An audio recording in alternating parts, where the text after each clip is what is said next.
우리가 요거까지 설명까지 다 됐어요. 다 기억나죠? 네. 맞지? 자, 여기서 이제 추가를 해야 될 게 내가 설명했던 게 SN이, 자, 여기도 적혀 있지만은 SN이 AN 제곱 플러스 BN 꼴로 나타난다고요. 그치?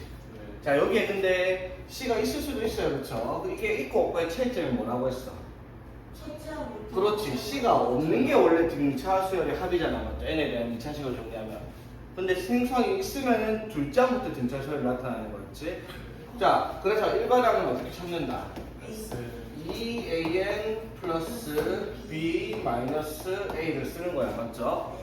맞지? 근데 여기서 C가 있을 때는 어떻게? 이게 둘째부터 등차 수열을 나타내니까 N 2부터라고 하고, 그럼 A1은 뭘 이용해서 찾는다? S1, A1은 S1을 가지고 찾는다라고 우리가 얘기를 한다라고 얘기를 했죠. 맞지? 자, 그래서 등차 수열은 요 내용을 가지고 우리가 문제를 풀겠다 이 말인 거지. 등차 수열의 합이. 자, 그래서 등차 수열의 합 봅시다. 문제를 볼게요. 일단 기본적인 문제부터 한번 살펴보고, 일단 뭐 대표 문제로 기본 문제 한번 봅시다. 어떤 문제인지. 자, 첫째 항이 3이고 공차가 2인 등차 수열 AN. 자, 그럼 AN은 어떻게 된다? 공차가 2니까 당연히 2n, 첫째 항이 3이니까 2n 플러스 1 이렇게 되겠죠? 되겠니? 자, 그랬을 때 첫째 항부터 10항까지 합 S10을 구하라 라고 얘기했어요. 그럼 S10은 등차 수열의 합 공식 어떻게? 2분의 n에 2a 해서 u 플러스 n-1 하면 9 곱하기 d가 2 이렇게 계산을 하는 게 등차 수열의 합 공식을 사용한 합의 식이 되겠습니다. 그렇죠? 자, 그래서 이렇게 하고 넘어가 너무 쉬우니까 62번이라도 한번 봅시다. 자, 첫째 항이, 자, 일단 첫째 항이 양수인 등비 수열이 여기서 나와. 자, 페이지. 그럼 이제 등차 수열의 합을 활용한 문제 65번 가볼게요. 65번. 자, 다음 그림과 같이 반지름의 길이가 15. 자, 반지름의 길이가 15인 원이래요.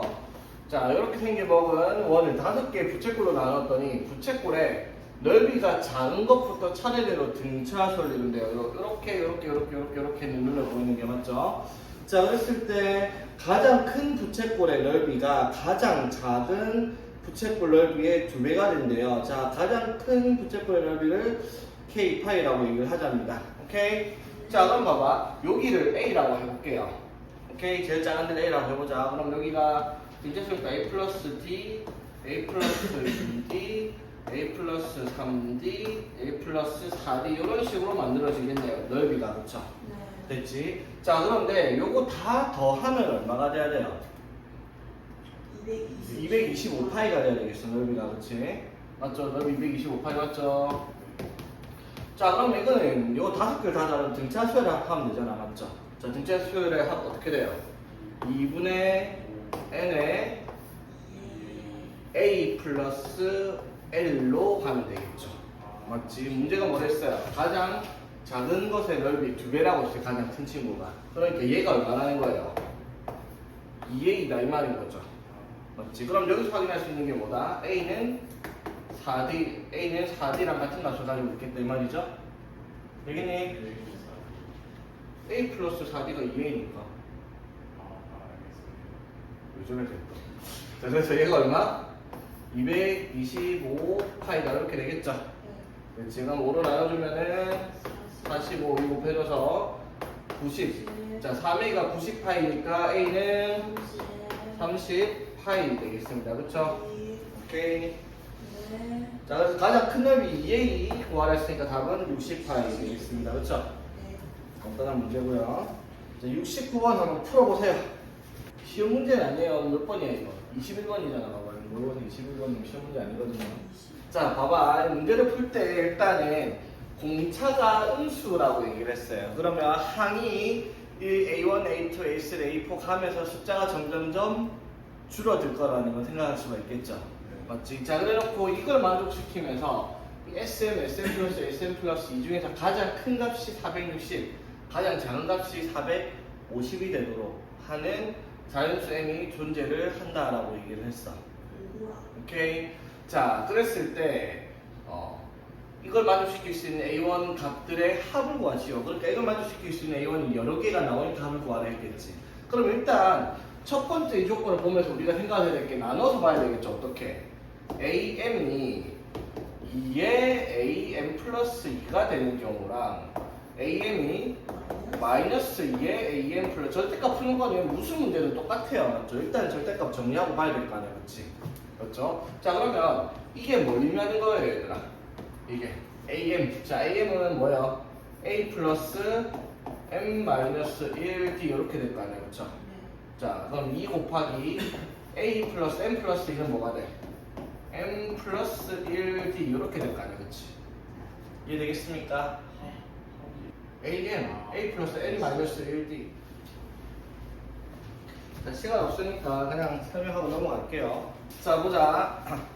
자, 일단은 뭐 같이 푸는 거라서 여러분들한테 막 앞에서 제가 하자는 대로 따라와서 풀었긴 해요. 맞지? 시간 너무 오래 걸리지? 맞지? 잘 봐. 내가 풀면은 이렇게까지 복잡하지는 않아요. 그걸 지금 바로 볼 테니까. 맞지? 자, 엄청 복잡해 보였던 식이 자, 처음부터 잘 볼게요. 자, 요거를 이렇게 나눴어요. 맞지? am이 뭐가 되는 경우? 2에 am 플러스 2가 되는 경우 am이 마이너스 2에 am 플러스 2가 되는 경우. 근데 이렇게 하면은 이걸 우리가 한 20분 썼는데 지금 편집하면 한 3분으로 들어가겠네. 자, 일단 봅시다. 자, 이 경우를 먼저 살펴볼게요. 자, 이 경우가 am 플러스 2에, 아이고, am이 2에 am 플러스 2d 이렇게 되죠. 맞지? 자, 그럼 봐봐. 이게 뭘 이용을 하는 거라고 했어? am이 뭐가 된다? 마이너스 4d가 된다. 이렇게 되는 내용이었죠. 자, 봐봐. 엄청 간단한데 너네가 되게 복잡하게 생각했어. 수학을 어렵게 생각한다는 증거지. 자, 이 상태면 이게 양수니까 얘가 더 크겠다. 얘가 460이고 얘가 450이다. 이 말이잖아. 맞지? 그럼 여러분들이 생각이 다친 게 뭐니까, 생각이 다친 게 뭐냐면, SM이 나왔으니까 SM에 대한 식을 쓴단 말이야. 그쵸? 2분의 m에 맞지? 근데 잘 생각을 해봐봐. 이거를 그렇게 할 필요가 없는 게 SM이랑 SM 플러스 2가 차이가 얼마가 나요? 10이 나죠? 그러면 이거의 차는 얼마가 되는 거예요? AM 플러스 1 더하기 AM 플러스 2가 차이인 거야. 그치? 맞지? 이게 얼마인데? 10이잖아? 근데 AM이 마이너스 4D면 얘가 마이너스 3D, 얘가 마이너스 2D예요. 그치? 맞지? 그럼 D가 얼마야? 금방 이렇게 나오잖아. 이렇게 되면. 무슨 말인지 아까처럼 공식 찾아서 요약할 필요가 전혀 없던 문제인 거지. 맞죠? 이것도 마찬가지잖아. 이것도 AM이 마이너스 2에 AM 플러스 2D 이렇게 되잖아. 그치? 그러면 이 상태에서는 넘어가면 어떻게 돼? 마이너스 3분의 4. 이렇게 될 거 아니야. 그치? 그러면 AM이 마이너스 3분의 4D잖아. 맞지? 이때는 부호가 이거 두 개가 반대니까 얘가 음수니까 얘가 얼마일 거야? 450. 맞지? 그럼 얘가 450이고 얘가 460이잖아. 맞지? 그러면 이번에는 이 상태에서 얘가 얼마가 나온다는 거야? 마이너스 10이 나온 거잖아. 그러면 이때 얘는 뭐가 돼요? 여기는 마이너스 3분의 1D고 여기는 플러스 3분의 2D가 되겠다. 이 말인 거지. D를 더했으니까. 그럼 이렇게 더해서 3분의 1D가 되니까 이때 D는 마이너스 30. 이렇게 해서 찾을 수 있잖아. 무슨 말인지 이해되겠습니까? 네. 맞죠? 이렇게 접근해야지 문제가 쉬워지지. 아까처럼 연립을 해서 계산을 하면 너무 복잡하다 이 말인 거지. 이해되겠어? 네. 이렇게 푸니까 좀 쉽죠? 네. 너네가 너무 수학을 어렵게 생각하니까 저절로 어려운 풀이로 가게 되는 거야. 수학을 어렵게 보면 안 되는데. 오케이? 자, 넘어갑시다.